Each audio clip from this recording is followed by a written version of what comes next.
Yeşaya 37-ci fəsil. Padşah Xizqiya Yeşayadan məsləhət alır. Padşah Xizqiya bunu eşidəndə paltarını çırdı və çula bürünüb Rəbbin məbədinə girdi. O, saray rəisi İlyaqimi, Mirzə Şevnanı və kahinlərin ağsaqqallarını çula bürünmüş halda Peyğəmbər Amots oğlu Yeşayanın yanına göndərdi. Onlar Yeşayaya dedilər: Xizqiya belə deyir: Bugün bəla, təhqir və rüsvayçılıq günüdür. Çünki uşaqların doğulma vaxtı çatıb, ancaq doğmağa güc yoxdur. Bəlkə ağası Aşur padşahının var olan Allahı təhqir eləməyə göndərdiyi baş vəzirin sözlərini Allahın Rəbb eşidib buna görə məzəmmət eləyər. Ona görə də qalanlar üçün dua elə. Padşah Xizqiyanın adamları Yeşayanın yanına gələndə Yeşaya onlara dedi: Ağanıza söyləyin ki, Rəbb belə deyir: Aşur padşahının nökərlərinin mənə qarşı küfr eləyərək söylədiyi və sənin eşitdiyin sözlərdən qorxma. Mən onun daxilinə elə bir ruh göndərəcəyəm ki, bir xəbər eşidib öz ölkəsinə qayıdacaq və orada onu qılıncla öldürtdürəcəyəm. Aşur padşahının məktubu. Baş vəzir geri qayıdıb Aşur padşahının Livna üzərinə hücum elədiyini gördü. Çünki Lakişdən geri çəkildiyini eşitmişdi. Aşur padşahına, Kuş padşahı Tirhaqa sənin üstünə vuruşmağa gəlir xəbəri çatdı. O bunu eşidəndə Xizqiyanın yanına qasidlər göndərib dedi: Yahuda padşahı Xizqiyaya belə söyləyin: Qoy güvəndiyin Allahın Yerusəlim Aşur padşahına təslim edilməyəcək deyə səni aldatmasın. Axı sən eşitdin ki, Aşur padşahları bütün ölkələrə neyniblər, oraları necə viran eləyiblər. Sən qurtula biləcəksənmi? Atalarımın məhv elədikləri millətlərin, Qozanın, Xaranın, Rəsefin və Telassarda olan Edenlilərin Allahları onları qurtardılarmı? Hanı Xamat padşahı, Arpad padşahı, Sefarvayim şəhərinin, Henanın və Avvanın padşahı? Xizqiya məktubu qasidlərdən alıb oxudu. O, Rəbbin məbədinə qalxıb, məktubu Rəbbin önündə yerə sərdi. Xizqiya Rəbbə dua eləyib dedi: Ey keruvlar üstündə əyləşən ordular Rəbbi olan İsrailin Allahı! Bütün dünya padşahlıqlarının Allahı yalnız sənsən. Göyü və yeri sən yaratmısan. Ya Rəbb, qulağın eşitsin, gözün görsün. Sanxerivin var olan Allaha qarşı küfr eləyərək göndərdiyi bütün sözlərə qulaq as. Ya Rəbb, doğrudur, Aşur padşahları bütün ölkələri və onların torpaqlarını talan elədi. Allahlarını oda atıb məhv elədi. Çünki onlar Allah deyildi, insanlar onları ağac və daşdan düzəltmişdi.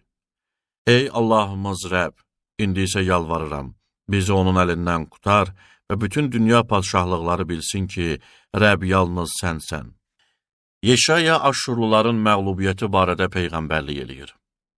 Amots oğlu Yeşaya Xizqiyaya xəbər göndərib dedi: İsrail Allahı Rəbb belə deyir: Aşur padşahı Sanxeriv barədə mənə dua eləyin. Onun haqqında Rəbbin söylədiyi söz budur: Bakirə Sion qız sənə xor baxıb lağ eləyir. Yerusəlim qızı sənin arxanca başını bulayır. Kimi söyüb küfr elədin? Kimə qarşı səsini qaldırdın? Kimə lovğalıqla baxdın? İsrailin müqəddəsinə.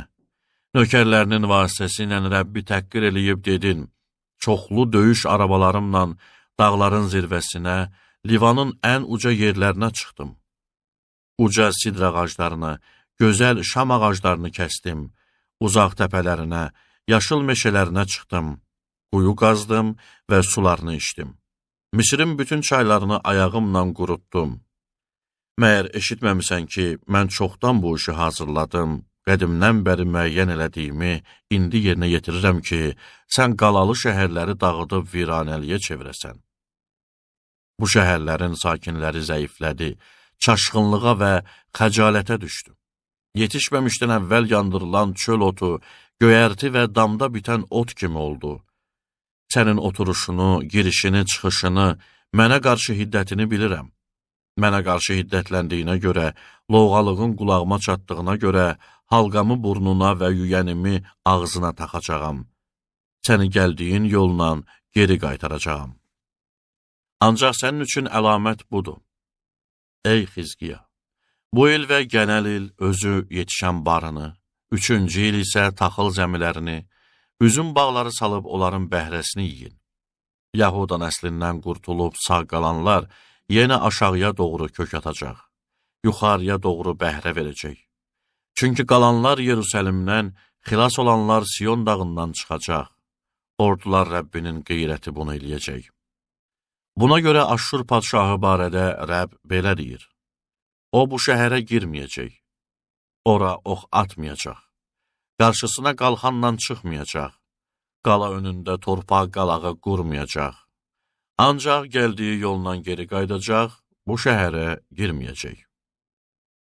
Rəbb bəyan edir. Mən bu şəhəri özüm üçün, qulum Davudun xatirinə qoruyub xilas eləyəcəyəm. O gecə Rəbbin mələyi çıxıb, Aşşur ordugahında 185 min nəfəri qırdı. Səhər erkən qalxıb gördülər ki, onların hamısı öldürülüb. Aşşur padşahı Sanxeriv geri çəkilib getdi və Ninevada qaldı.